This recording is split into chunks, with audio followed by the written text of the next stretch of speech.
So ayun, medyo kakaibang result ng poll natin ngayon. Kung naalala nyo sa kauna-unahang video poll natin, ito ang nanalo.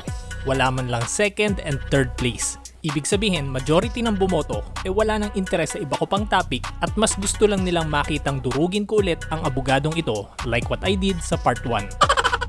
Then sa second poll natin, tinanggal ko muna ang toxic content para mag-giveaway sa iba pang topic at ito naman ang nanalo. Sa third poll natin, hindi na nakakagulat na ito ulit ang nanalo at nag-second place naman ito. Sa fourth, as usual, inalis ulit natin ang toxic content at yung nag-second place last time naman ang nanalo.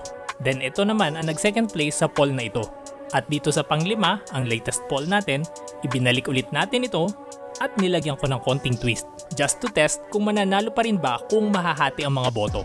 Pero surprisingly, kahit i-add natin together lahat ng votes sa tatlong ito, talo pa rin talaga ang mga ito ng may passive income topic. Isa sa possibility finally naumay na rin kayo sa drama seryeng ito. Actually may naisip pa akong isa pang possibility pero hindi ako sure so hindi ko na i-share kung ano yan. So ayun, thank you sa mga nag-participate sa ating poll. May passive income ang next content natin. I'm considering na hati-hatiin ang topic nating ito para hindi kayo ma-overwhelm sa information. So instead na yung usual kong ginagawa na isang dire-diretsong video tapos gagawin ko na maiiksing excerpts, medyo mababaligtad ngayon. Gagawan ko muna ng maiiksing videos tapos tsaka ako gagawa ng long compiled version. Halos same sa ginawa ko sa ating Binance Ban series. Also since passive income na ang upcoming topic natin, habang sinusulat ko pa ito, susubukan kong i-revive ang ating roadmap series. If you follow the steps, you'll get there 10 billion% of the time.